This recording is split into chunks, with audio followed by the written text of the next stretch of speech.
All right, how's everybody doing? Hotep, hey, this is Michael Imhotep. We're back. Ran into some problems trying to broadcast through Zoom, so I'm broadcasting from my phone. Trying to get this information out. I don't know what happened with Zoom, so I was getting an error, but we're back. Okay, so everybody share this broadcast on your Facebook page. I'm going to do an update on the coronavirus, what's been taking place. The basically the past 48 hours, we saw the Oval Office speech that Donald Trump gave 9 p.m. Eastern Standard Time on Wednesday, March 11th. This has a big reason why the stock market, the Dow Jones Industrial Average, and other markets are tanking today. Okay, and we see that also a number of things have taken place. We saw the NBA suspend the rest of the season. The rest of the season, first one player tested positive for the Utah Jazz for the coronavirus. Then the second player, it was announced today, a second player has tested positive as well. Then you have the White House having to come out and correct a lot of some of the statements that Donald Trump made and some of the policy statements that Trump made in his Oval Office speech. The White House had to come out and correct that, so we'll deal with some of those corrections. We saw that Donald Trump announced a travel ban to many European countries, a travel ban from many European countries, people coming from European countries here. But it excluded 3 countries where Donald Trump has golf courses or resorts. So some people find that very strange. All right. We see the stock market tanking. We see that a number of conferences have been canceled because of this. Now, if you've been watching my broadcast, you know I've been saying for the past couple of weeks, this is going to get much worse. This is going to explode. This is going to have a huge impact on the economy. Okay, I told you all this stuff was going to happen. So we're going to do a recap of update you on what's been going on the past 48 hours or so, especially the past 24 hours.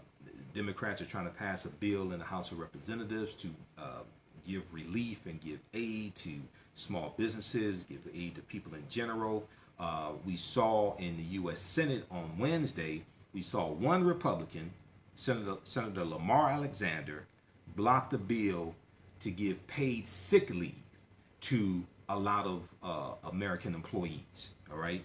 So when you have something like this take place, you have to ask the question, especially these Republicans, where is their heart?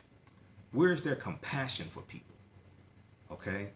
And a lot of the people who are being harmed by this are people who voted for Republicans or voted for Donald Trump. All right, so let's look at the. I want to look at the updates from the Washington Post. They have live updates. We'll also look at some from NBCNews.com. I'm going to give you a lot of information, and then the Detroit Free Press had a really good article dealing with tips to stay healthy and tips to protect yourself from the coronavirus as well. So I'm going to give you that information also.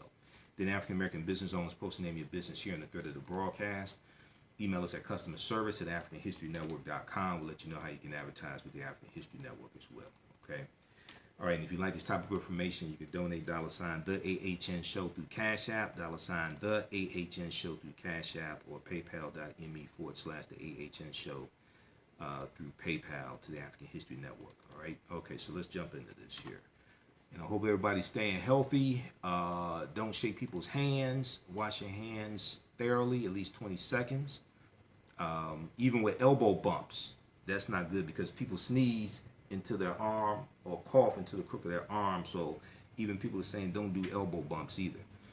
All right, so let's look at the Washington Post. All right, so Wall Street suspended trading for a second time this week after the Standard & Poor's 500 plunged 7% just minutes into Thursday's session. It's reacting to Donald Trump's Oval Office speech and then the corrections that the White House has to come out and give. The New York Stock Exchange triggered the forced 15-minute trading halt known as a circuit breaker to stop the free fall and give traders time to recalibrate. The rarely used lever comes as the coronavirus's accelerating spread and worsening economic outlook have rattled global markets for weeks. The Dow Jones Industrial Average plummeted nearly 1,700 points at the open following Donald Trump's announcement that he would restrict all travel from Europe for 30 days to stem the spread of the pandemic. After the circuit breaker pause, the blue chip index briefly fell more than 1,900 points before rebounding slightly. Okay, at one point it was 2,200 points down. By mid-morning, it was down more than 1,800 points or 7.6%.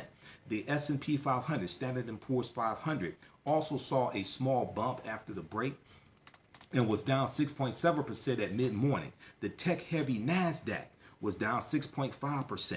It's reacting to what's coming from the White House, the policies coming from the White House, what Trump is saying, the uncertainty, the mixed messages coming from the White House. I sat and watched live what the Trump's Oval Office address. You saw some of my Facebook comments, especially ones on my personal page. Okay, I ain't post all the ones on our fan page on my personal page. Okay, just 2 weeks ago, he told people when he was on Fox News on Sean Hannity's show, he told people it was basically okay to go to work sick with the coronavirus. He told if you look at the article from NBCnews.com, Trump has many hunches about the coronavirus. Here's what the experts say. Okay, this is from either March 6th or March 7th, 2020. On page 4, Trump says it's okay to go to work when sick. Experts say do not go to work. In the Fox News interview with Sean Hannity, Trump, and let me pull it up here. We have it here. Yeah, Trump has many hunches, okay? His hunches aren't worth any good. I'm going to give you the link to this article. Read this. Trump suggested that people infected with the virus could still go to work and make full recoveries. This is in direct contrast with what the CDC, Center for Disease Control and Prevention, has advised people to do. Donald Trump being interviewed by Sean Hannity on Fox News. Now, if you understand the Fox News network, their viewership skews older white males especially. 50 years old, 60 years old, 70 years old. This is who watches Fox News.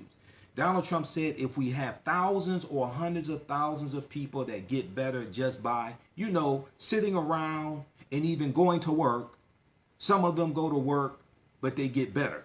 This is what he said. The Center for Disease Control has said people displaying symptoms should stay home and self-quarantine unless they are seeking medical care. Quote, people who are mildly ill with COVID-19 are able to isolate at home during their illness. You should restrict activities outside your home except for getting medical care. Do not go to work. This is from the CDC's website. They're telling you don't go to work. Don't go to work, school, or public areas. Avoid using public transportation, ride sharing, Uber, Lyft, things like this, or taxis. This is from the CDC's website. This was in direct contradiction to what Trump told Sean Hannity almost 2 weeks ago. But then in his Oval Office address, he's contradicting what he told Sean Hannity. Read this article here because it goes through and breaks down how the lies Trump has been saying. We just saw Dr. Anthony Fauci, who is the director of the National Institute of Health and Allergies. He testified in front of Congress on Wednesday, March 11th, and he talked about how the coronavirus is 10 times as lethal as the flu. So you have people like Rush Limbaugh, who got the Presidential Medal of Freedom. You have people like Donald Trump. Donald Trump told Sean Hannity in an interview on Fox News, Trump says coronavirus is like a flu. Experts say it's multiple times worse. Trump has repeatedly conflated the coronavirus with the seasonal flu, downplaying the severity of the new virus. In the Sean Hannity interview, Trump referred to the virus as corona flu. And during a news conference last week, he claimed that coronavirus is like a flu. Many experts have cautioned that the coronavirus is different from influenza, especially because no vaccine is available for the coronavirus. Now, some of the symptoms are similar, but it's different, it's more contagious, and as Dr. Anthony Fauci testified in front of the Congress yesterday, is at least 10 times as lethal. It's at least 10 times as lethal. So far, the coronavirus appears to be more contagious and more deadly than the flu. This is an example of how elections have consequences. This is what happens when you have somebody who is mentally unstable, incompetent, doesn't want to listen to the experts, think they know more than the experts. Okay? Putting out misinformation to people. It causes confusion. It causes panic. It jeopardizes people's lives. Okay, so let's continue with the live updates. Let me give you this article also here from NBCnews.com because I got a ton of information on this. Okay, but I'm just giving you. I'm going to give you a portion of this here. All right, how's everybody doing? I know some people are home from work, kids are out of school, things like this. This is another thing. This is why Congress is trying to get this bill passed. Democrats in the House of Representatives are trying to get this bill passed because with schools being closed, a lot of schools being closed, elementary schools, etc. For some children, that's the only meal they get a day at school. Okay, so the pneumonia-like illness, coronavirus, COVID-19, the pneumonia-like illness has spread to every continent except Antarctica since it first emerged in China last year, okay, in 2019, sickening more than 120,000 people worldwide and claiming thousands of lives. So the death toll is over 3,000 worldwide now. It's well over 3,000. The United States has more than 1,000 confirmed cases. It's close to about 1,300 or maybe a little over 1,300 confirmed cases as of now and more than 30 deaths, okay? You have 1 million test kits that have basically hit facilities, hit the health facilities, things like this. And probably by the end of the week or maybe early next week, 4 million test kits would have arrived at the health facilities. As the test kits arrive, more people can be tested. You'll see the numbers of reported cases skyrocket. Now, it's good that you can test, and it's good that people can test and be diagnosed with it. And if they're tested early enough, it reduces the severity of it, and it reduces how many people they contaminated with it as well, potentially. Now, the White House and Congress are at odds. The White House and Congress are at odds over the type of economic rescue package to assemble. The Trump administration has pushed the ideal of new tax cuts and delayed tax filings as a way to boost the economy, as well as expanding sick leave benefits and helping the airline, hotel, and cruise industries. Democrats are moving ahead in the House of Representatives with a plan to expand unemployment insurance, provide more sick leave, and assure food benefits are available for people who lose their jobs and need emergency assistance. The Trump administration is focused on big business, largely. They're focused on the airlines. They're focused on the travel industry. They're focused on business and trying to prop up the stock market. Democrats in the House of Representatives largely are focused on the everyday people and how this is going to impact the everyday people. That's why in their bill, and Nancy Pelosi did a press conference today talking about their bill they're trying to get passed in the House of Representatives that is going to benefit everyday people.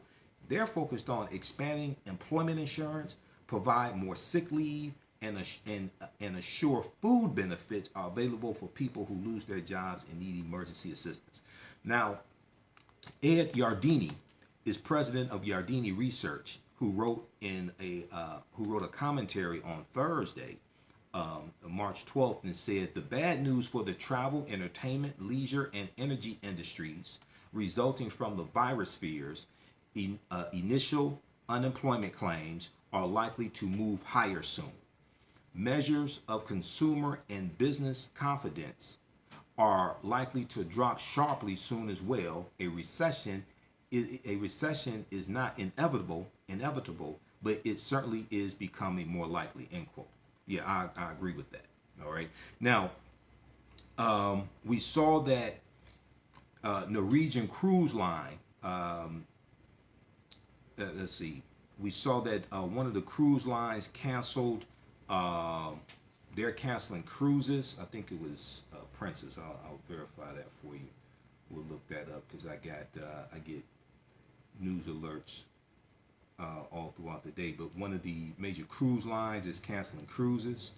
And as I said before, I've been on cruises before. You couldn't give me a free cruise right now. Yeah, Princess Cruise Line. Washington Post reported that Princess Cruises cancels all sailings for 2 months.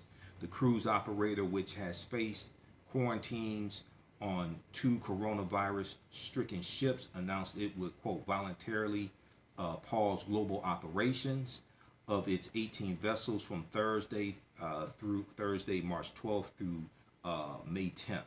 Okay, so let's look at. I want to give you some more of these updates. Airline stocks sink as carriers cut flights and earnings outlooks amid catering demand. So this is hitting the hotel industry. This is hitting the travel industry all throughout the hotel industry, restaurants, airlines. When you go to the airport, all the stores, the retail stores that are there in the airports, they're suffering as well. America's major domestic air carrier stocks have tumbled this week as the airlines cut capacity, axe routes, get rid of routes, trim financial outlooks, and slash executive pay amid bottoming demand from the coronavirus. The tourism industry has been among the hardest hit by the coronavirus. In a matter of weeks, hotels, airlines, and convention centers have seen their bookings plummet as leisure travelers stay home and businesses discourage or cancel employee travel. Okay, I'm supposed to be speaking in Baltimore at the end of this month, trying to figure out if that's going to happen.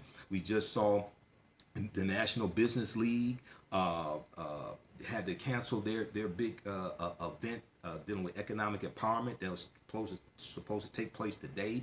They had to postpone that. Okay, we see across the country, Coachella has been postponed. We see the NBA suspended the rest of the season. Also, MLS, Major League Soccer. Major League Soccer announced today that they're suspending the rest of the season until further notice. All right, this is having a huge ripple effect throughout the economy. Now, so the tourism industry has been among the hardest hit by the coronavirus. In a matter of weeks, hotels, airlines, and convention centers have seen their bookings plummet as leisure travelers stay home and businesses discourage or cancel employee travel. And the latest updates from Delta Airlines, American Airlines, and United Airlines signal that their outlook for the coming months is equally bleak as travelers cancel vacations, businesses discourage employees from leaving town, and conventions are canceled en masse. Industry executives are comparing the outbreak's fear factor to the aftermath of September 11, 2001 terrorist attack, 9/11. Okay, so you have African Americans that have businesses in these various industries. I know African Americans who are travel agents. Okay, those that own restaurants. You have some that own hotels. All of this, they're negatively impacted. This is a perfect example. This is a textbook case of how politics impacts business. So you got some people who say, oh, we should just focus on economic empowerment and business and all this stuff and invest in the stock market, things like that. All that's good. That's fine. I'm all for that. But you also have to understand how politics is the legal distribution of scarce wealth, power, and resources, the writing of laws, statutes, ordinances, amendments, and treaties, their adoption, interpretation, and enforcement. And you have to understand how government policies, how laws, things like this, how they impact and help create the environment that your business operates within. This is an example of this. This is an example of what happens when you have somebody who is a con man, who is totally incompetent, who sends mixed messages, who does not understand science, who puts out misinformation that causes confusion, who's sitting there reading from a teleprompter, reading his own policies and still gets it wrong. This is an example of that. So you have to have both. You have to have the business, you have to have the entrepreneurship, the economics, and you have to have the politics. And if we want to be honest with you, the businesses operate based upon government regulations, whether it's city government, county, state, federal government. So we have to understand how this intersects.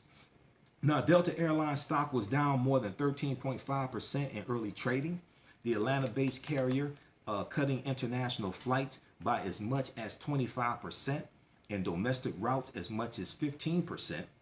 Okay, so you're going to have people who work less hours, people who are flight attendants, those customer service work less hours. You're going to have less traffic coming through the airports. You're going to have less people getting taxi rides and Uber rides to and from. There are approximately 6 million people who work in what's called the gig economy. Okay, Uber Eats, Grubhub, Lyft, Uber, a lot of them are African Americans. They're going to be negatively impacted by this. This impacts their ability to pay rent, pay their mortgage, take care of the responsibilities, help their children out. And if we want to be quite honest with this, right? Probably about half the millennials are living at home with their parents or their grandparents, or they're financially dependent on parents or grandparents. Probably about half the millennials or so. If you're a millennial and it's not you, you probably know 10 millennials that applies to. So this is an example of how elections have consequences. This is an example of how politics impacts your economic condition. So the Delta Airlines stock was down more than 13.5% in early trading.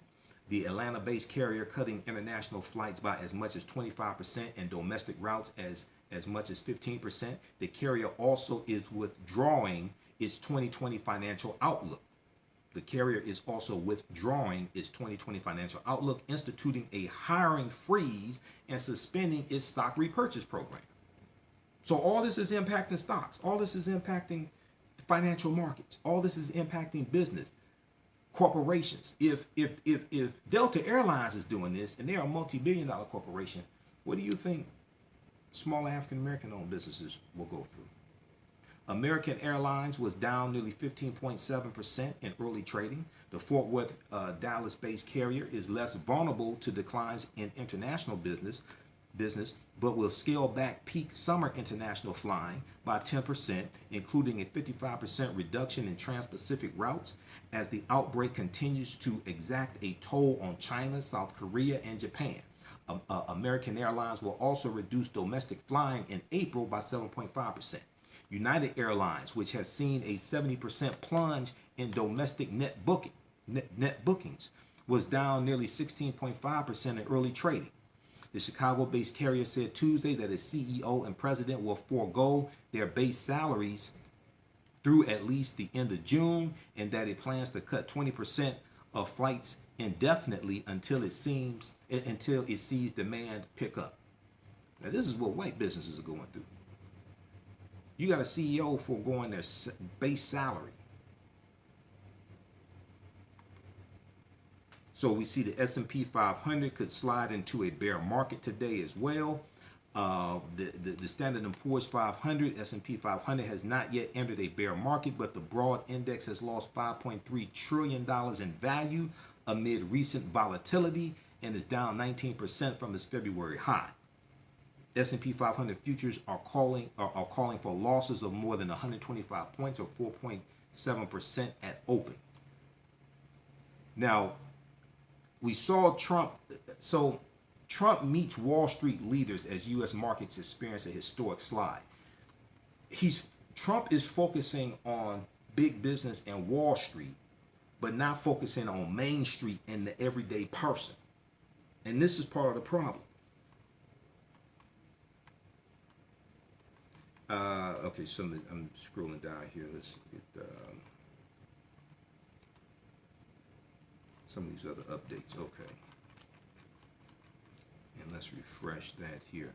All right, now let's look at the.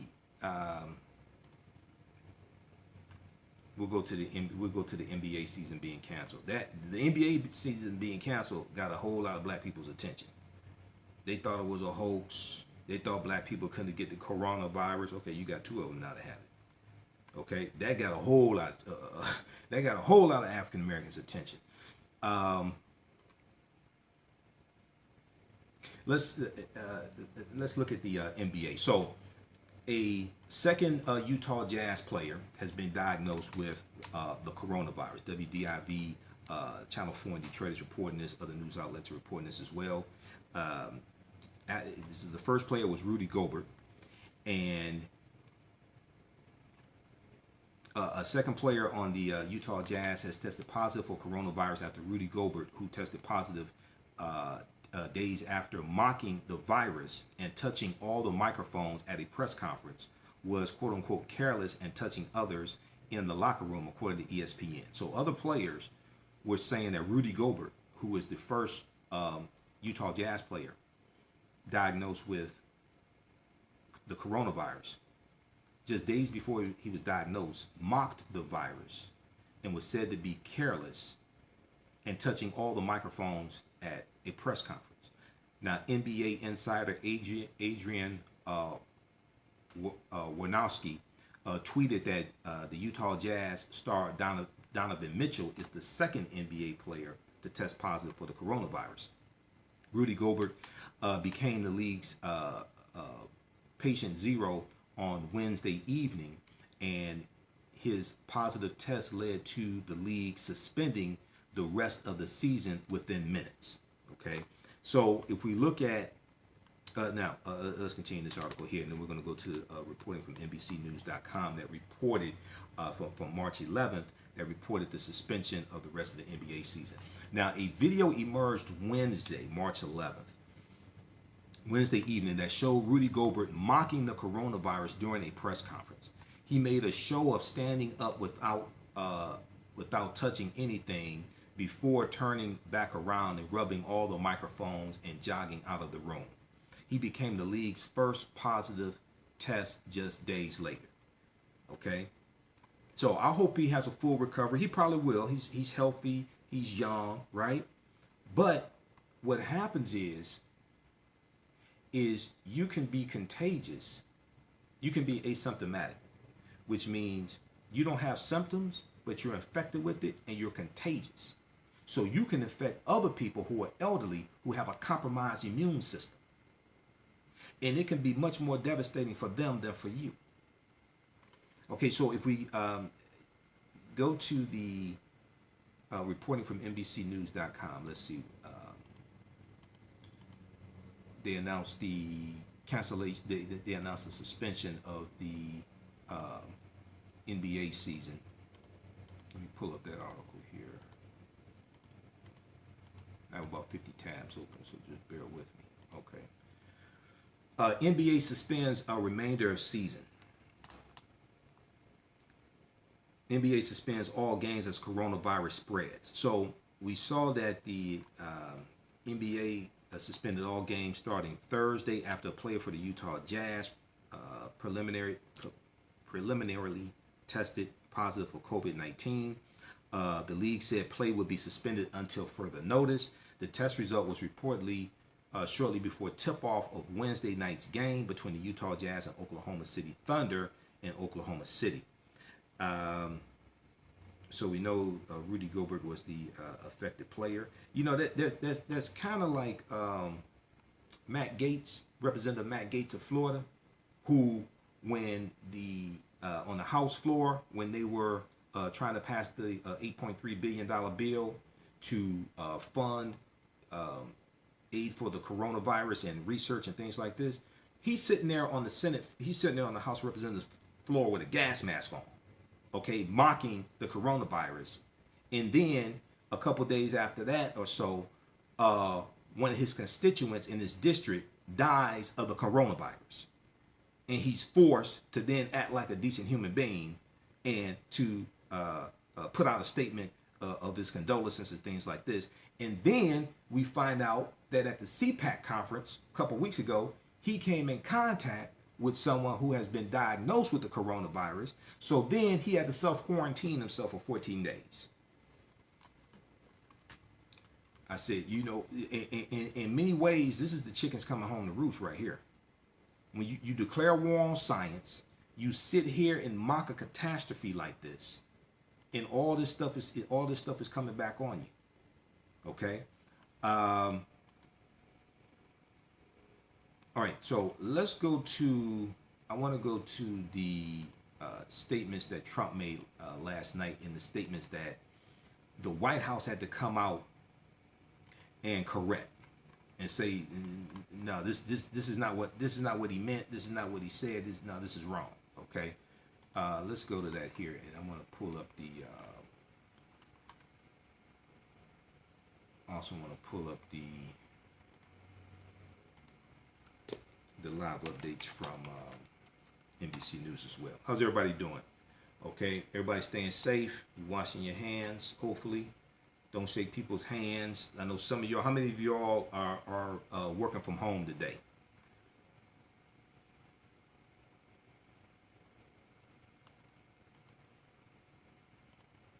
Okay, so YahooNews.com has a good article dealing with the White House scrambles to clarify key details from Donald Trump's speech announcing his coronavirus response. He's sitting there reading his own policies from a teleprompter, and he still got it wrong. Okay, you can't make this stuff up. 3 crucial components of Donald Trump's nationally televised Wednesday night address on the U.S. response to the novel coronavirus were quickly walked back or contradicted after Trump announced a 30-day ban on travel from most of Europe to the U.S. The Department of Homeland Security clarified that it would exclude U.S. citizens and permanent residents. Okay, meaning if you are a U.S. citizen and you travel abroad. Okay, because this ban is supposed to go into effect Friday at midnight. So if you are scheduled, if you're a U.S. citizen and you traveled abroad, say you went to Paris, and you're scheduled to come back from Paris in 2 weeks, people hearing this and say, "Oh, well, I can't come back home now, unless I get back before Friday midnight." Okay, so he's sitting there reading his own policies from a teleprompter, and he still gets the stuff wrong. Trump also issued a tweet saying that trade of goods between the U.S. and Europe would not be halted after saying the opposite in his speech. In his speech, he said the trade of goods between the U.S. and Europe would be halted. He had to go on Twitter and correct that. Also, a major U.S. health insurance industry group contradicted Trump's claim that major health insurers would waive co-payments on coronavirus treatments. Clarifying the waivers would apply to testing. He said that they would waive co-payments for coronavirus treatments. No, it's the cost of the testing, the co-payments for the testing, that would be waived. Those are 2 different things. So minutes after Donald Trump delivered a major address Wednesday night on the U.S. response to the novel coronavirus, his own administration and other U.S. officials publicly contradicted 3 important claims from his speech, okay, that I just went through. Now, the outbreak of the new coronavirus, first identified in China, has now spread to 118 countries and regions, infecting at least 126,000 people worldwide and causing more than 4,600 deaths worldwide. Okay, that's the number. I have to look at the New York Times has a world map that shows you all the countries, and it shows you how many reported cases in the countries, and it shows you how many deaths as well. On Wednesday, the World Health Organization, the WHO, the World Health Organization, officially declared the coronavirus a pandemic or a global pandemic. Now, there are now more than 1,300 confirmed cases and at least 38 deaths from the coronavirus in the U.S.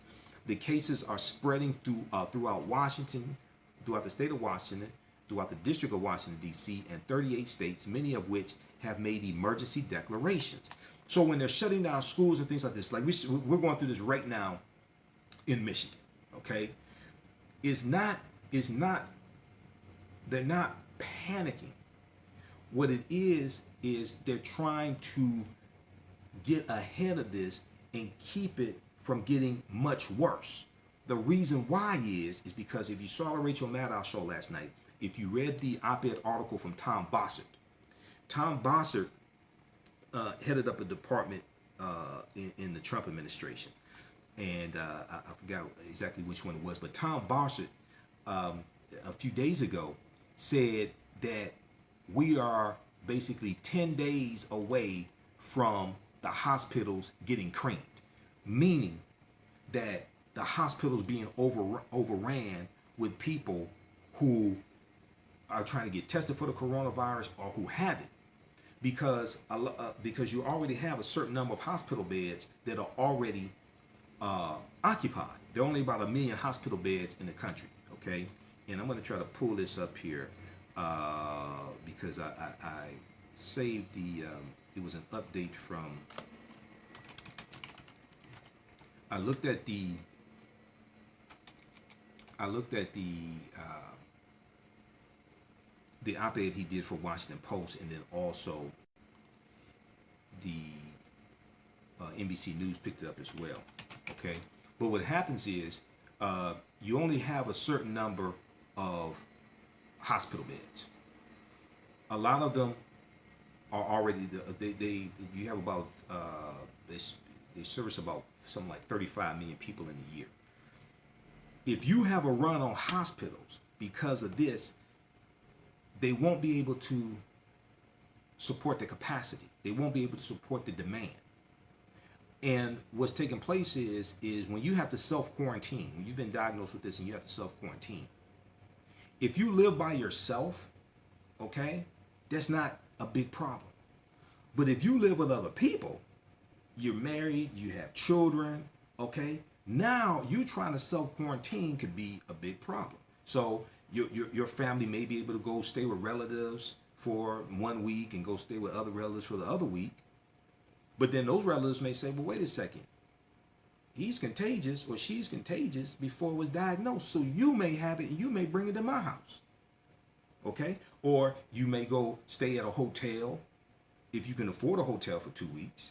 But if you can't do all that, you may have to go stay at the hospital to be self-quarantined, which causes a run on hospital beds. So this is why a lot of states are taking these precautions and canceling events, etc., and closing down some schools where maybe they have a reported case or what have you, to get ahead of this, to reduce, to really slow down the spread of this, okay? So there's not a run on the hospitals.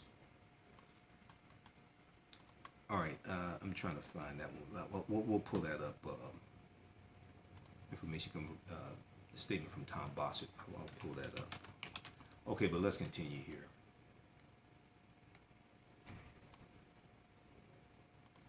Once again, this is an example of how elections have consequences. This is how understanding how politics impacts every aspect of your life. This is an example of what happens when you have somebody incompetent who's in charge of the government, who's in charge, who's governing over 329 million people. Okay, so the U.S. has been relatively slow to respond to the coronavirus compared with other nations, testing far fewer people per capita for the coronavirus and dispatching fewer coordinated resources to combat its spread, as Donald Trump has publicly downplayed its severity. Here are the important claims about the U.S. coronavirus response from Trump's speech that were later clarified or walked back. So, the Department of Homeland Security issued a major clarification to Trump's travel ban announcement. In his speech, Donald Trump announced that the United States would take the drastic step of banning all travel from most of Europe for 30 days to limit the spread of the coronavirus abroad. Okay, Shortly after his speech, however, the Department of Homeland Security issued major clarifications to remarks announcing that the travel ban would not apply to U.S. citizens or permanent residents abroad. The update also made clear the specific countries affected, listing the 26 members of the Schengen area, Schengen, Schengen, Schengen area travel agreement that covers most of mainland Europe, but excludes the UK and Ireland. It excludes the UK and Ireland. Trump had not mentioned Ireland's exemption in his announcement, prompting Dublin Airport to make clear that it was not part of the new ban. Okay, Trump himself walked back to his remarks on halting trade with Europe, so I talked about that as well. And then a powerful insurance lobby contradicted Trump's comment on insurance waivers. Now, also, you had European, was it the European Union that came out and said that, wait a second, man, you didn't consult with us? Yeah, coronavirus. European Union blasts Trump's travel ban as it unleashes chaos and confusion. The European Union disapproves of the fact that the United States' decision to impose a travel ban was taken unilaterally and without consultation. They're saying, well, you ain't talked to us about this before you imposed this travel ban. Once again, this is incompetence. Okay, let me give you the link here to this article.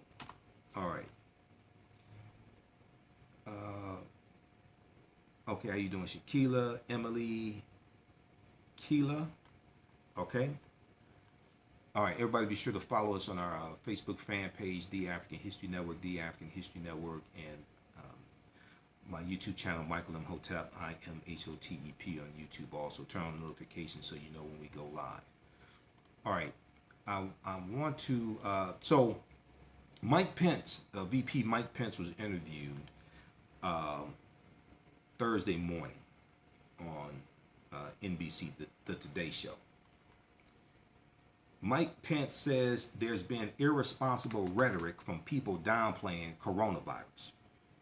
Donald Trump just this past Monday said that the fake news media and their partner, the Democrat Party, is Democratic Party, not Democrat Party, dumbass.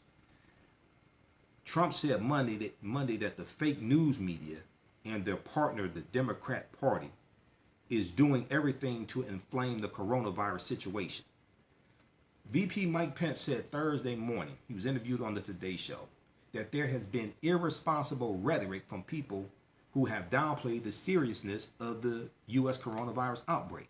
In an interview on the Today Show, Savannah Guthrie asked what message Pence sends to people who are not afraid of the coronavirus and think it's just politics and hype, quoting from President Donald Trump, who said on Monday that the fake news media and their partner, the Democrat Party, is doing everything to inflame the coronavirus situation. Mike Pence said, quote, "There's been some irresponsible rhetoric, but the American people should know President Trump has no higher priority than the health and safety and well-being of the people of this country." I think he's more concerned about keeping the stock market propped up myself, to tell you the truth.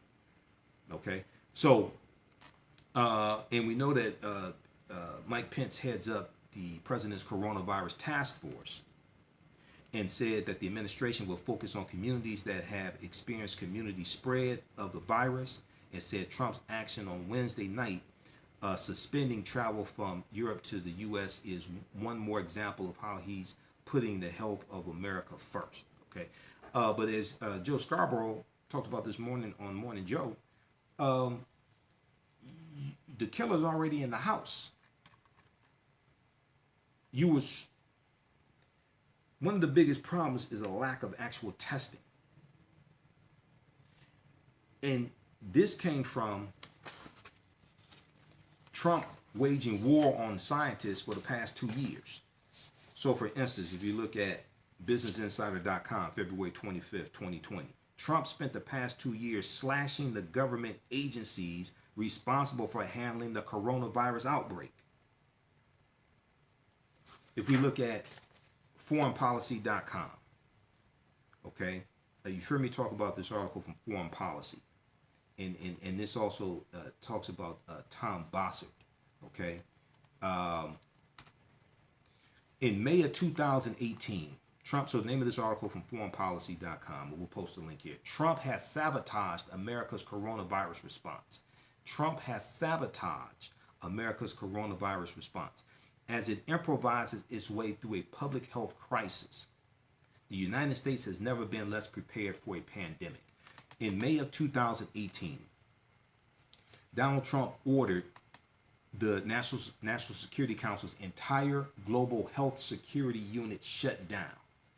The entire global health security unit shut down, calling for reassignment of Rear Admiral Timothy Zimmer and dissolution of his team inside the agency. The team, I'm sorry, the months before, hold on a second, lost my place here. Okay, the month before, then White House National Security Advisor John Bolton pressured Rear Admiral Timothy Zimmer's Department of Homeland Security counterpart, Tom Bossert, to resign along with his team. Neither the National Security Council nor the Department of Homeland Security epidemic teams have been replaced. The Global Health section of the Center for Disease Control and Prevention, the Global Health section of the Center for Disease Control and Prevention was so drastically cut in 2018 that much of its staff was laid off, and the number of countries it was working in was reduced from 49 countries to just 10 countries. One of the countries that they stopped working in was China.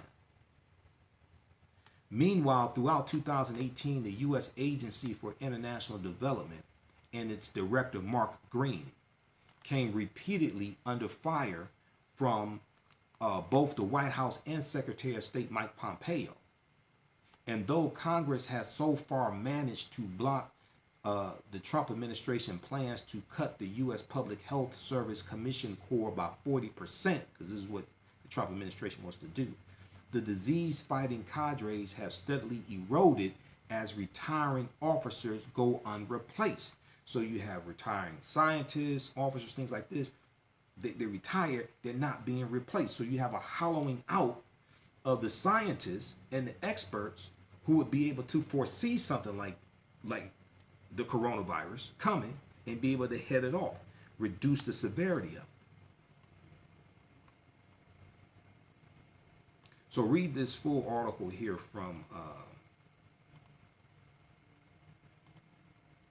foreignpolicy.com.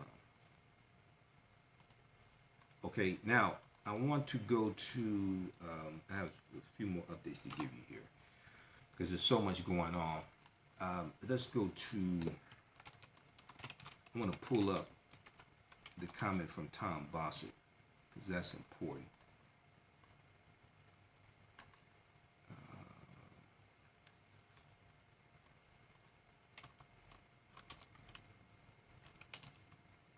Just a second here.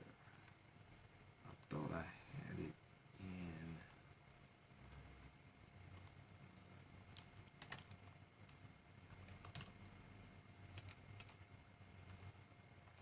Okay, I have to find it.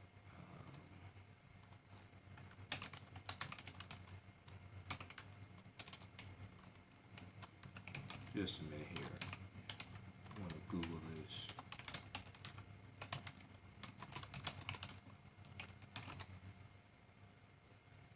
Okay, if we look at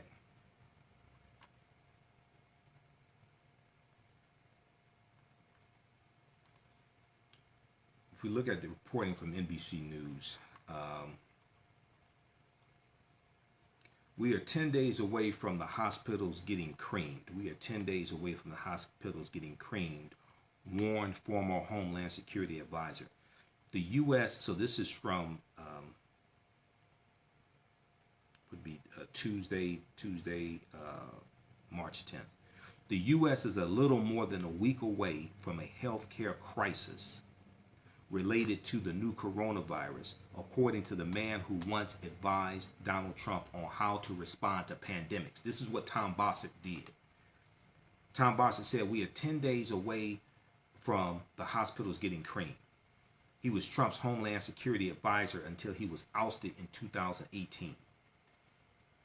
Tom Bossert was never replaced, and Trump eliminated the National Security Council jobs related to disease outbreaks.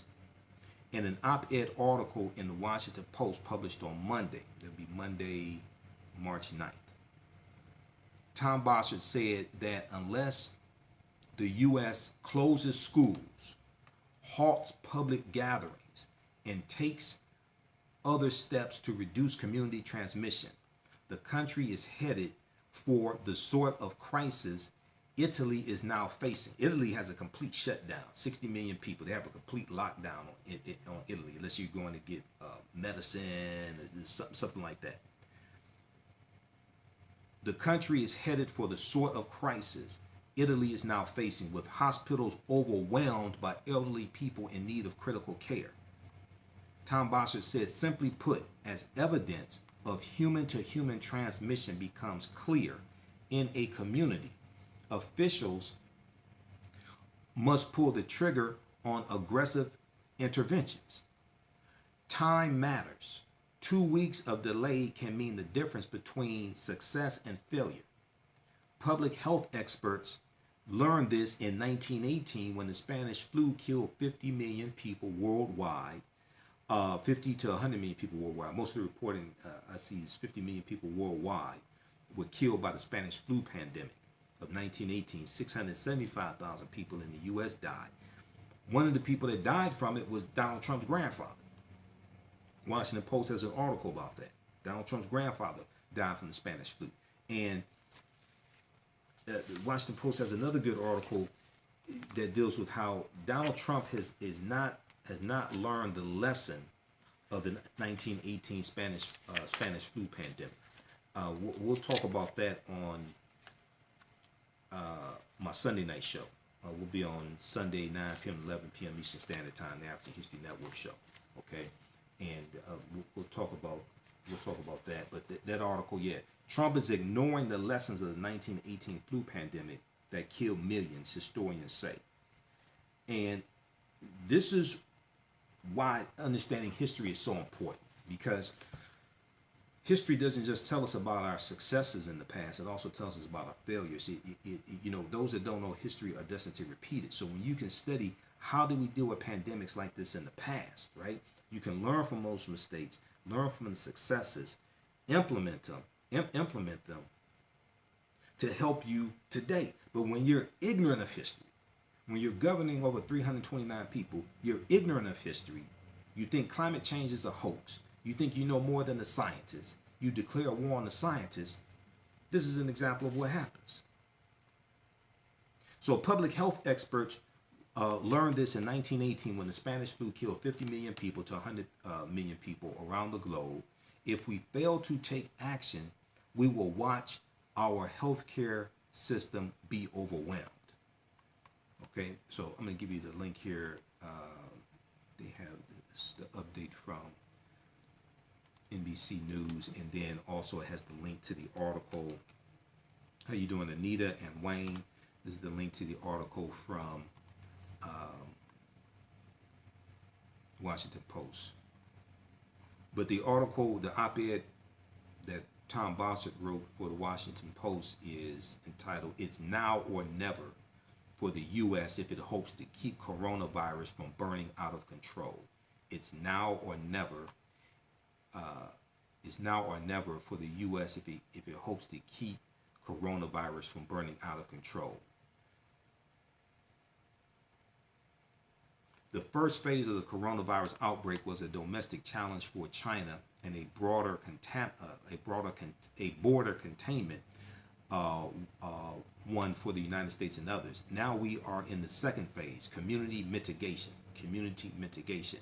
Math and history must guide our next steps. This is what he's saying. You have to understand math and history.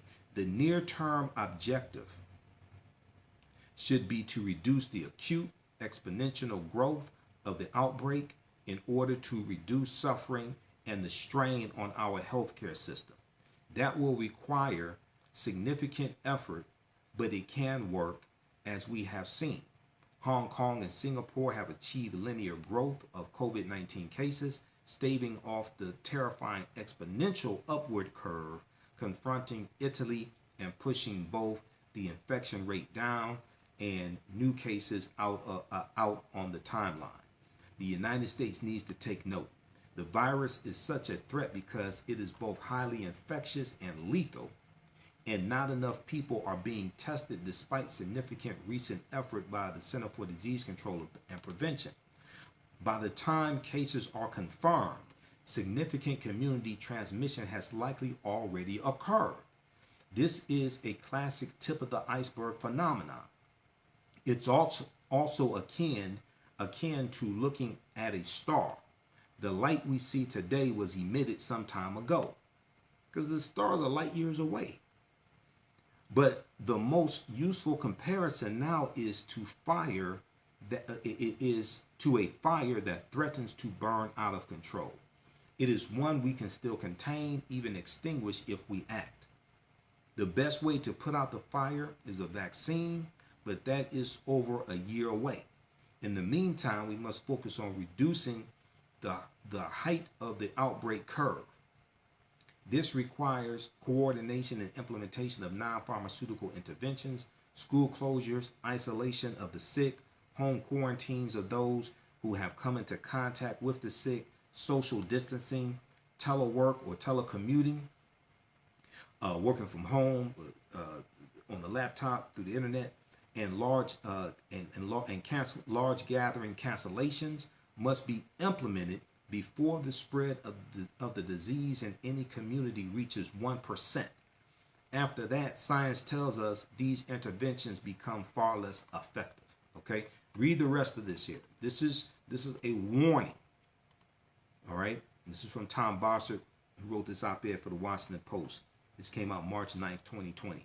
Okay, so we'll post this link here for you. All right, Lonnie, how you doing? Lonnie, SB in Seattle. We know how y'all doing in Seattle, because we know Seattle's been hard hit. Governor Jay Inslee declared the state of emergency. That was, I think, probably the first state to declare a state of emergency was the state of Washington. We know there have been a number of deaths. The state of Washington, I think, is the state that has the most number of deaths also behind the coronavirus. And this dumbass Donald Trump, when he was at the Center for Disease Control and Prevention last Friday in Atlanta, he said he told Mike Pence, don't compliment Governor Jay Inslee, don't praise him. He called Governor Jay Inslee of the state of Washington a snake. Governor Jay Inslee is trying to contain this. He's dealing with deaths. He's dealing with a nursing home where it's spreading through, at least one nursing home where it's spreading through, and you got the President of the United States calling Governor Jay Inslee a snake. Just ridiculous. All right, let's see here. I think, okay, I want to go to the article from the Free Press that deals with trying to protect yourself from the coronavirus. Okay, I want to look and see if there's any more quick updates I want to give you. We'll do a refresh here. How's everybody doing? Those just joining us.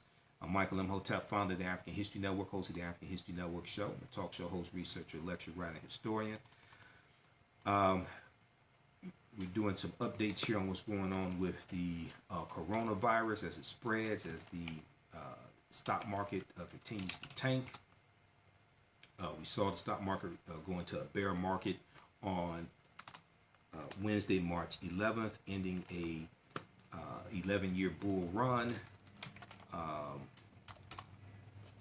We see the World Health Organization declaring a global pandemic. We see airlines canceling flights and cutting back on flight schedules. We see the NBA suspended the season indefinitely, the rest of the season indefinitely. Okay, so let me just look. I had some articles marked. Let's just look at this quickly here. Make sure I give you all this. Huffington Post As the article, top disease expert repeatedly checks people comparing coronavirus to the flu. This is very important. So you have all these people like dumbass Donald Trump who say, oh, it's just like the flu, blah, blah, blah. And Trump was even in the meeting with the health experts and Dr. Anthony Fauci. And he asked the question, why can't you just use the flu vaccine for the coronavirus? MSN.com, you've heard me talk about this before. This is from, I think, March 4th, 2020. Experts baffled as Trump asked why they can't just use flu vaccines to prevent coronavirus. Experts baffled as Trump asked why they can't just use the flu vaccines to prevent coronavirus. And the experts are sitting there looking at him, trying to figure out, you know, how to explain this to him so that he really understands. Okay, so the nation's leading infectious diseases expert, Dr. Anthony Fauci, has urged Americans to take the coronavirus outbreak very seriously, repeatedly setting people straight for suggesting COVID-19 is less lethal than the seasonal flu. Okay, and let's see. So also we know that the Joe Biden and Bernie Sanders canceled rallies. We know they canceled rallies in Cleveland. Okay, and then let's see, we get this news story also. Democrats move Sunday Biden-Sanders debate from Phoenix to D.C. amid coronavirus concerns. Okay, so yeah, see, this is having wide-ranging. This is having a wide-ranging impact. We know, and we also know for the at least for the one in Arizona, Phoenix, Arizona, they were not going to have an audience. I don't think they're going to have an audience also for when they move it to D.C. as well. This shift comes after the DNC, the Democratic National Committee, and CNN, the debate host, decided to scrap the live audience for the debate due to coronavirus concerns. The debate will now take place at CNN studio in Washington out of an abundance of caution and in order to reduce cross-country travel, the DNC said. Okay.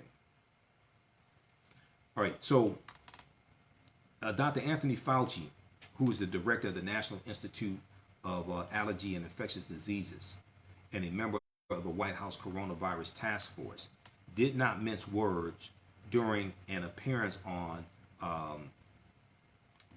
Tuesday night on Sean Hannity's show, Hannity on Fox News. Okay, and he gave a stark and sobering testimony before the House Oversight Committee to lawmakers the following day on Wednesday, contradicting several White House talking points.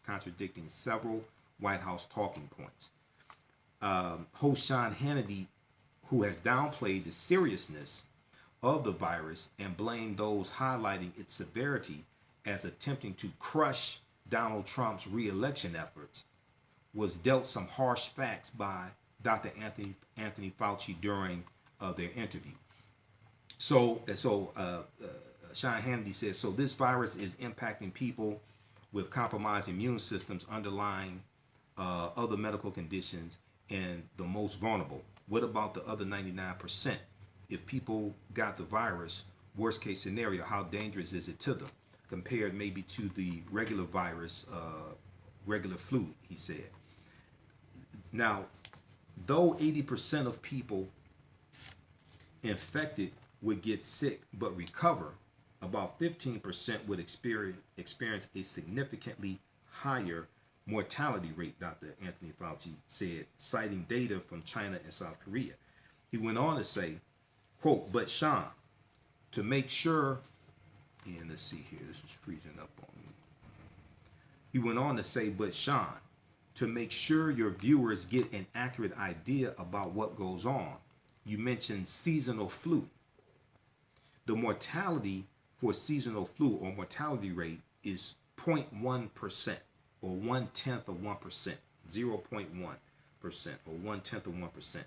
The mortality rate for this is about 2 to 2.5%. It's probably lower than that. It's probably closer to 1%. But even if it's 1%, it's 10 times more lethal than the seasonal flu. You've got to make sure that people understand that. So it's at least 10 times as lethal as the seasonal flu. Now, when he says to um, when he says 2 to 2.5%, I'm not sure if he's speaking of globally or in the U.S.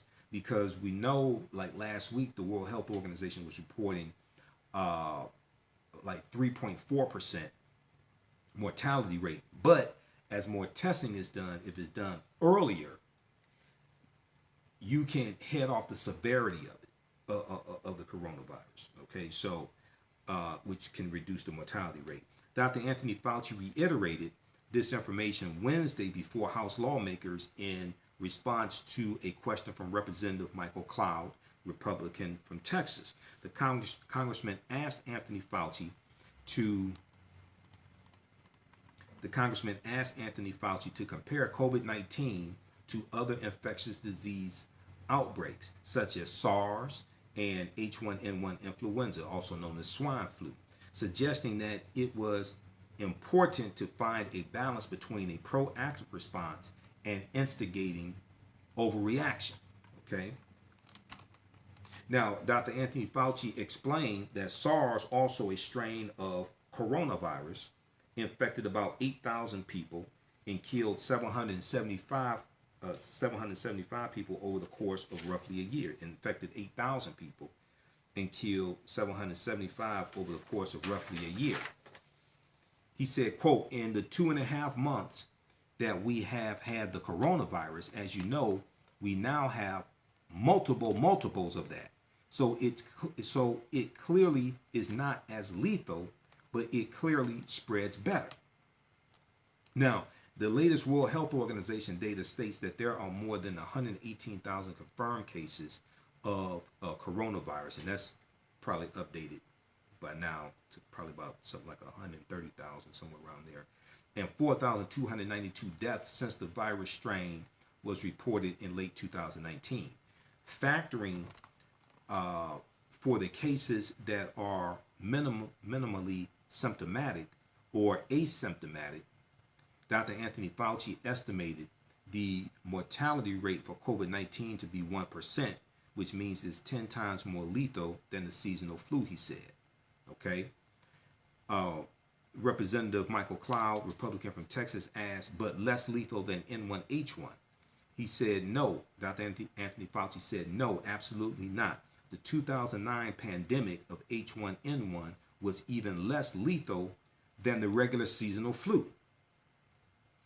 So Donald Trump also has tried to draw comparisons between COVID-19 and the seasonal flu in an attempt to soften the death toll from the novel coronavirus, tweeting this week that thousands die of influenza each year while only 22 have died from the current outbreak. As of Wednesday, the U.S. has had more than 1,200 confirmed cases. And I'm telling you, as these test kits hit the health facilities, people going to get tested, confirmed cases are going to skyrocket. And you've had at least 37 reported deaths, more than double the number of confirmed cases since Trump tweeted this. Now, experts have reiterated that it is unwise to make comparisons between two viruses, and that although they may present similar symptoms in milder cases, the novel coronavirus does not have a treatment or vaccine. The novel coronavirus does not have a treatment or vaccine. Last week, Dr. Anthony Fauci made headlines when he corrected Trump's claim that a vaccine could be ready in mere months, advising Trump that it will likely take at least a year to 18 months. He again delivered information contrary to Trump's talking points Wednesday, urging, quote, aggressive containment and mitigation. This is what Tom Bossert, who was the former head of Homeland Security, said in his op-ed for the Washington Post Monday, March 9th. Dr. Anthony Fauci is urging aggressive containment and mitigation. Donald Trump has repeatedly praised his administration's response and underplayed the dangerousness of the outbreak. Okay, so this is a really good article from Huffington Post. Top disease expert repeatedly checks people comparing coronavirus to the flu. All right. So let me look at this here, and this is freezing up on me, so just bear with me here.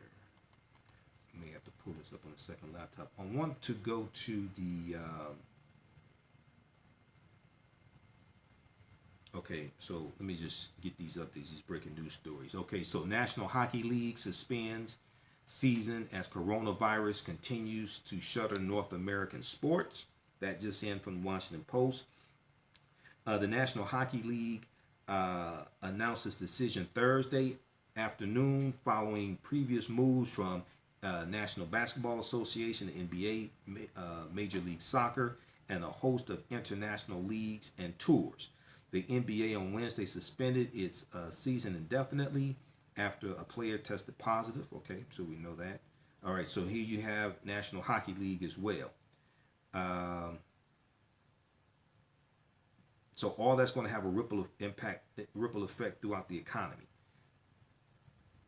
Concession stands, taxis, Uber rides, restaurants that depend on the traffic coming from the games.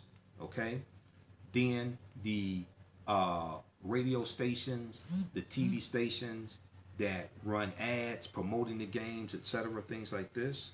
Okay, that has a ripple effect.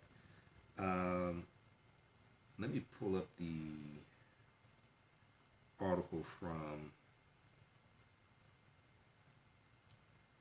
Detroit Free Press here.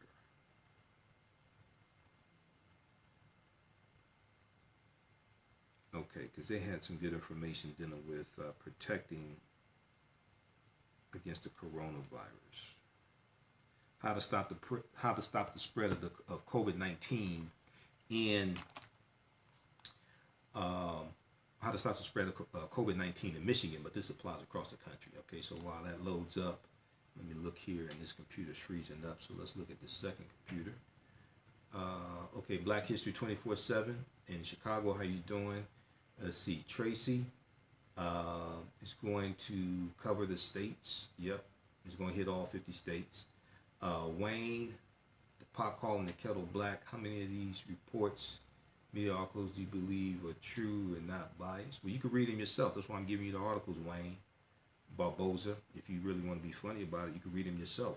Why don't you go check your boy Trump? He's the one that's been lying to you. And even Mike Pence had to come out and contradict Trump. So, you know, you must be coming in late or something. I don't know what your problem is, but you can go read this stuff yourself. Just the fact that the White House had to contradict the statements that Trump made last night should tell you how incompetent Trump is, but you probably voted for him. Okay, this administration is from the devil. They attacked the CDC pandemic response team. Yep, a long time ago for a reason. Yeah, so you've heard me talk about this before, right? October 2019, Trump administration shut down the Predict project, and Predict was a project that was used during the Trump administration, not Trump administration, the George W. Bush administration and the Obama administration. And it was a project to monitor these pandemics so you could get ahead of it.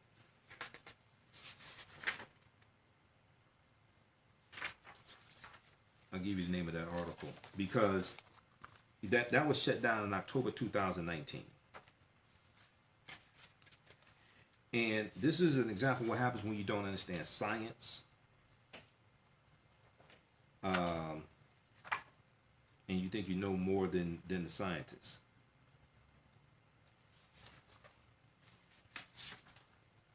That one's from Vox.com. I thought it was the last page here of these notes. Okay, but it's not. But I'll give that to you. So I want to make sure you read that.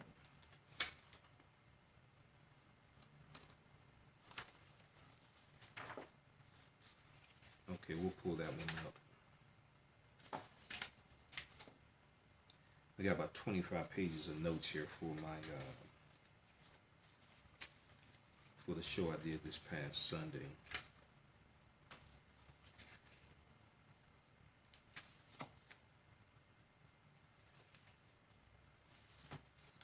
Okay, I'll pull it up on the other laptop here.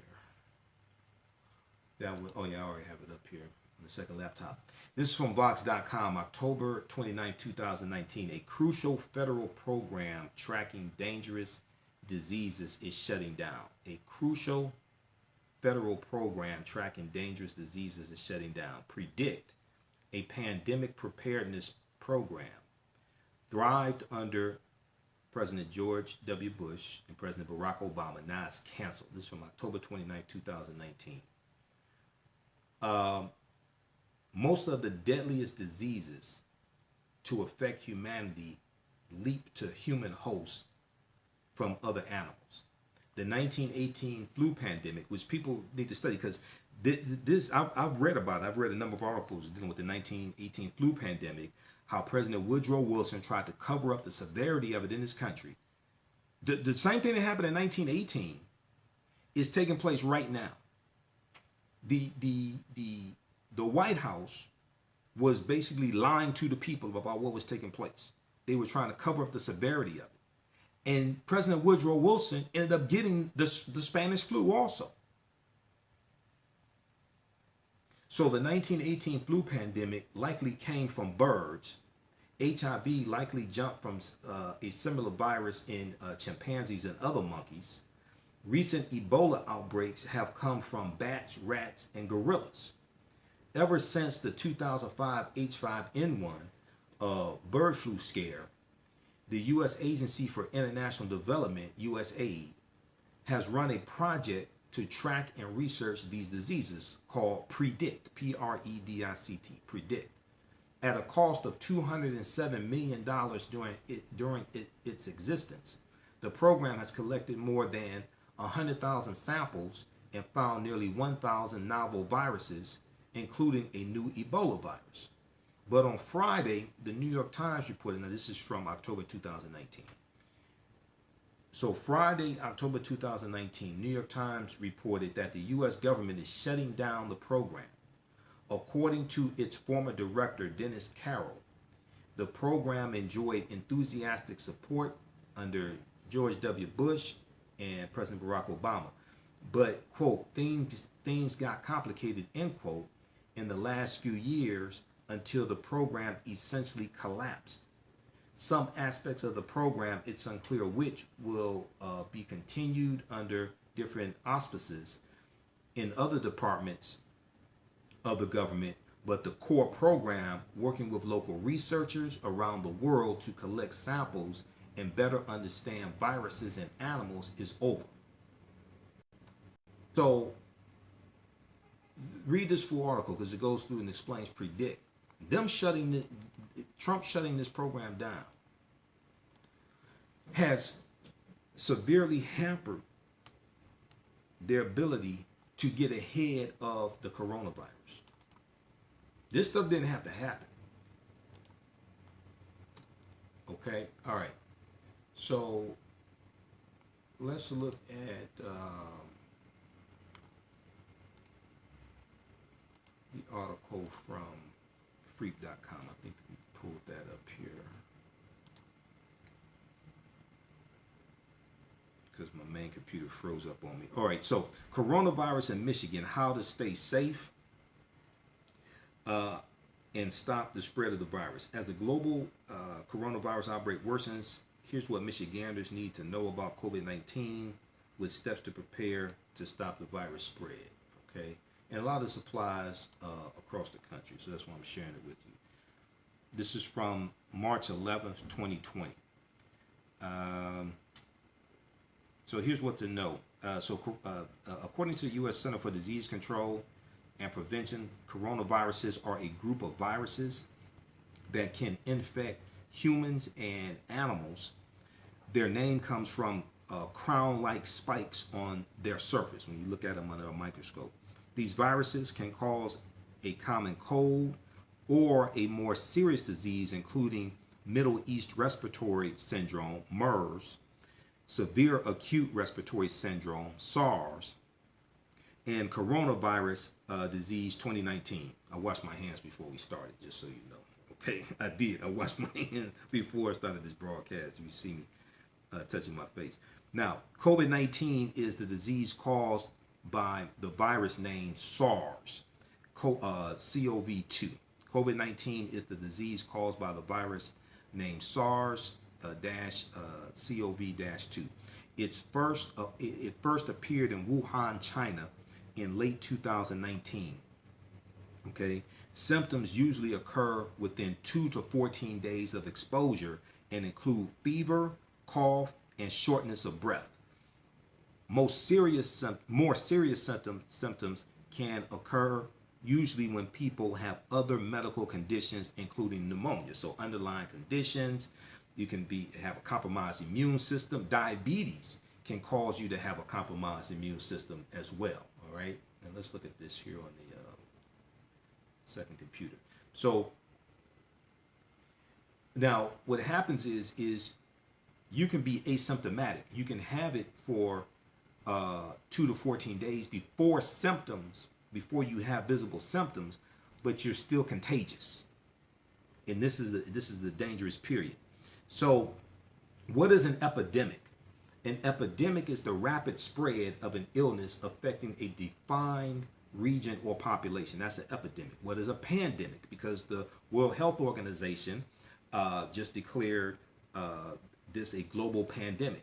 A pandemic is a global outbreak of a serious new illness that requires sustained transmission throughout the world. Sustained transmission throughout the world. Dr. Anthony Fauci, director of the National Institute of Allergy and Infectious Diseases, told USA Today in February. That's a variation of the World Health Organization's definition. They define the pandemic as the worldwide spread of a new disease. Usually they look at it hitting different continents, spreading from human to human throughout different continents. So the World Health Organization on Wednesday, March 11th, declared COVID-19 as a pandemic. Okay. All right, everybody, share this broadcast on your Facebook page. Invite your friends to tune in also. Let's go to some more of your comments here. And then African American business owners, post the name of your business here on the thread of the broadcast. Email us at customerservice@africanhistorynetwork.com. Customerservice@africanhistorynetwork.com. We'll let you know how you can advertise with the African History Network as well. Current promotion, buy 1 month, get 2 months free. All right. Let me see who we have here. We got Aaron, Tracy, okay. Older newborns is easy. Yeah, it's so older people. Now for younger people, now newborns usually have a weaker immune system. Younger people tend to be more resilient. It has less of impact on them. Older people, just like the CDC, BusinessInsider.com had an article where the CDC is advising people 60 years old or older not to go outside unless they have to go get medicine, things like this. Is advising them to stock up on food, stock up on medicine, don't go outside unless they have to get medicine, etc. This is for people 60 years old or older. They also are advising that people like 60 years old or older don't fly on planes, especially for extended periods of time, and don't go on cruises. All right. So yeah, those who are older, it hits them more, especially if they have underlying causes, heart disease, immune deficiencies, etc. Okay, we got Shago, Owen, Alicia. There's a few people watching. SB. Okay, so share this broadcast. All right, let's continue. Let's go back to this. This is from Detroit Free Press, freep.com, F-R-E-E-P, freep.com. All right, so symptoms. COVID-19 symptoms are fever, cough, and shortness of breath, according to the CDC. Symptoms typically appear in as few as 2 days after exposure or as long as 14 days after exposure. The World Health Organization has reported that COVID-19 Patients have also complained of fatigue, aches and pains, nasal congestion, runny nose, sore throat, or diarrhea. Some symptoms can range from mild to severe. Some people who are infected do not develop any symptoms. Some people who are infected do not develop any symptoms. About 1 in 6 people with COVID-19 become seriously ill and have difficulty breathing, according to the World Health Organization. Okay? So there's no need to panic, but there is a need to take precautions. There's not a need to panic, but there is a need to take precautions. And then if you're older, you have to take more precautions and be more careful. About 80% of people with COVID-19 recover without special treatment. All right. Now, I'm going to post the link here because they have a chart here. They break down common symptoms, mild breathing difficulties at the outset. They break this down. So after 2 to 7 days, you may develop a dry cough, mild breathing difficulties at the outset, gastrointestinal issues, diarrhea, general body aches, severe symptoms, high fever, 100.4 degrees Fahrenheit or higher, pneumonia, kidney failure, death. Transmission, cough or sneezes from infected person or touching contaminated objects. Okay, let me post this because we'll get into prevention here in just a second. And they're advising people, if you cough or sneeze, do it into the crook of your elbow or into tissue, not just with your hand, but also seen them advising tissue. Okay, do it like that as well. All right, now let's go back here. So prevention. Health officials recommend all Americans take these steps to prevent the spread of COVID-19 and other infectious diseases. Wash your hands or use an alcohol-based hand sanitizer when soap and water are not available. Avoid close contact with anyone who is coughing or sneezing. Avoid touching your face.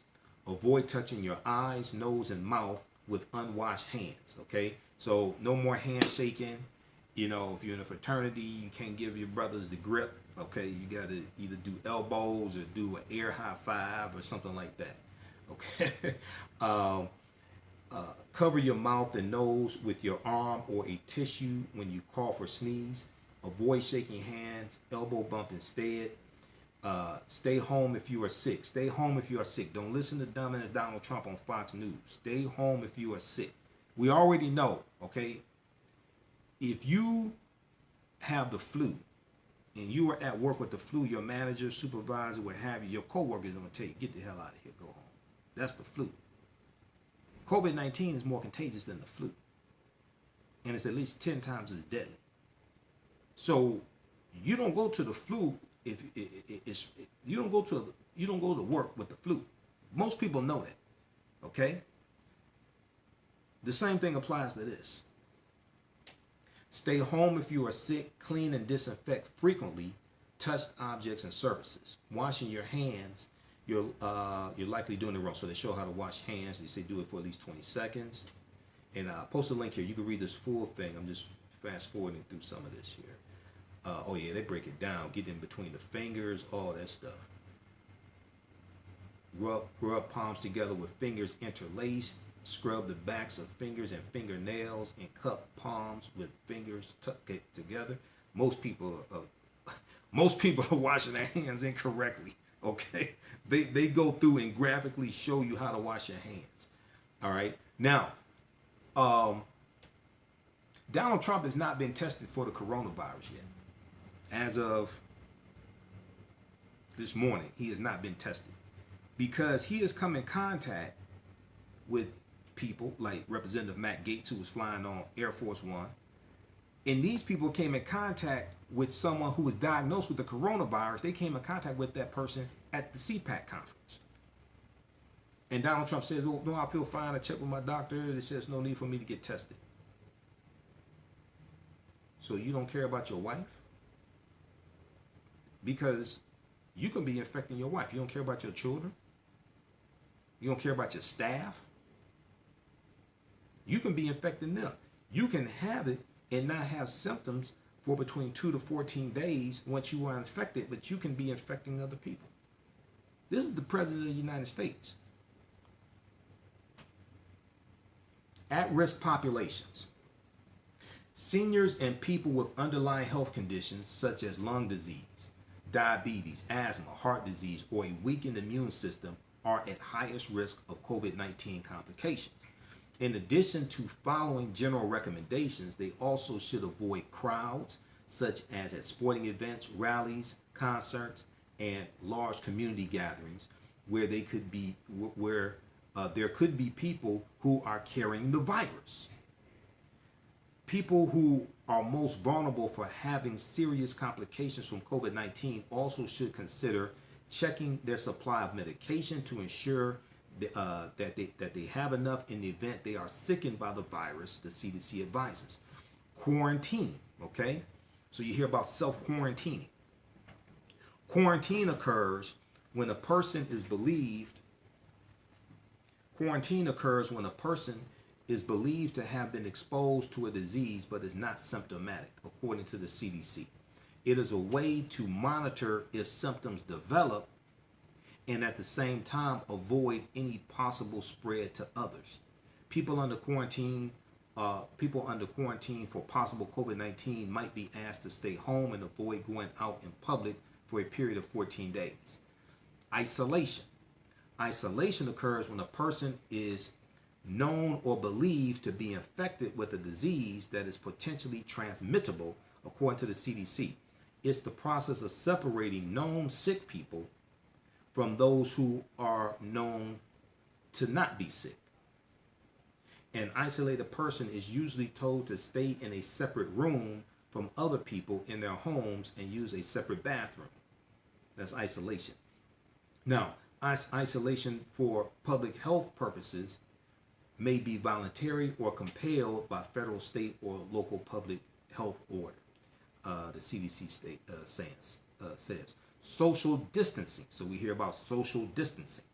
The CDC defines social distancing as remaining out of congregate settings, avoiding mass gatherings, and maintaining a distance approximately 6 feet from others when possible. So a lot of people ask about a face mask, and there's been a run on face masks. They're hard to find them. Okay, everybody doesn't need a face mask. It makes it harder for the health professionals who do need one, because everybody else is getting it. A lot of these other people are buying face masks. The Center for Disease Control and Prevention does not recommend face masks for healthy people to protect from respiratory diseases, including COVID-19. Rather, the agency says face masks should be worn by healthcare workers as well as people who are sick and show symptoms of COVID-19 to avoid spreading it to others. Who to call for help? Okay, don't call Ghostbusters. All right. If you suspect you may have novel coronavirus, call your doctor or local health department and ask about what your next steps should be. Don't just go to the hospital, because then that causes a log jam at the hospitals. Okay, so call and they will direct you on what to do. Do not visit the office of a healthcare provider without calling ahead first. Find contacts for your local health department here. Okay, so they give them, I think this is from Michigan, malph.org. It's probably from Michigan. But for whatever state you're in, probably if you go to your Secretary of State's website, they probably have information there of who to call. Okay, and then they have websites for the Center for Disease Control, that's cdc.gov, World Health Organization, etc. All right, so we posted this link here. We'll post it again. It has some really, really good information. I think 99.9% of people in this country are washing their hands incorrectly. Personally, I wonder if Donald Trump washes his hands when he. I heard he's a germaphobe, but you would think that he would get tested for the coronavirus if he is a germaphobe. All right. Okay, so let's post that here again. That's from Detroit Free Press and CDC, Center for Disease Control. Okay, so since the rest of that froze up, okay, he's a narcissist. He don't care about anybody but himself, Cherie said. Yep.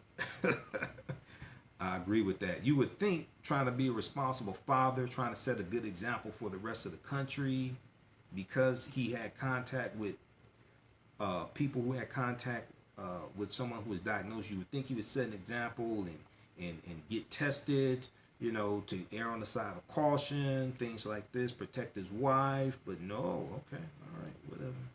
Chickens are coming home to roost right now. Okay, well, look, hey, we have a couple new advertisers here. Black Heroes of Fire. Black Heroes of Fire. The history of the first African American fire company in Chicago is a fantastic book written by DeKalb Walcott Jr. Black Heroes of Fire introduces and describes the background of the members of Engine Number 21, Chicago's first organized paid African American firefighting company. Find out about the history of Engine Number 21 in the book Black Heroes of Fire by DeKalb Walcott Jr. It's available at Amazon.com and also the website BlackHeroesOfFire.com. BlackHeroesOfFire.com. Okay, well, people who are still traveling, you may not fly, but you may drive. Because a lot of people are driving now because there's less exposure if you have to travel. BlackLionLeather.com has cultural accessories for African Americans. They allow you to carry your culture. Carry your culture. BlackLionLeather.com is a unique travel accessory brand. They manufacture and sell online to the culturally inspired African American traveler. They are 100% African American owned and operated. Their tagline is "Carry your culture." Carry your culture. Now, a lot of people are interested in health products, especially now with what's going on across the country. Sage and Elm Apothecary takes a holistic approach to self-care to self-care products. Sage and Elm Apothecary designs over 60 different beautiful handcrafted soaps, natural toothpaste, hydrating oils, deodorant, face masks, shampoos, conditioners, and so much more. They extend. You can find Sage and Elm Apothecary online at sageandelmapothecary.com. Sageandelmapothecary.com. APOTHECARY. You can find out about their pop-up shops, their vending events throughout this year to make your purchases as well. Visit their website, sageandelmapothecary.com. They have a special discount, 20% off a spring sale. Use the code AHNSPRING20. AHNSPRING20. Let them know you found out about this from the African History Network. All right, look, hey, we're going to get out of here. So everybody follow us on our Facebook fan page, The African History Network. Turn on notifications so you know when I go live. Then also sign up for our email newsletter. Text the word KEMET, KEMET, the 22828 to sign up for our email newsletter. Text the word KEMET, KEMET, the 22828 to sign up for our email newsletter. And follow us on our YouTube channel, Michael Imhotep, IMHOTEP. Turn on notifications there so you know when I go live. We broadcast our Sunday night show, the African History Network show, which I've been doing for 10 years. 4 years on 9:10 a.m. Superstation, so I'll be in the studio this Sunday. We're on Sundays, 9 p.m. to 11 p.m. Eastern Standard Time, the African History Network show. So look out for that as well. All right, you can order all my DVD lectures at our website, AfricanHistoryNetwork.com, AfricanHistoryNetwork.com. We have bundle packs there, and we still have the 15 DVD bundle pack, the Black History Month bundle pack also at AfricanHistoryNetwork.com, right on the homepage. All right, look, we have to get out of here. Remember, at the African History Network, we focus on educating, empowering, and inspiring people of African descent throughout the diaspora and around the world, because right now it's correct wrong behavior. It's not over till we win. Wakanda forever. We'll talk to you next time. Peace. Stay safe.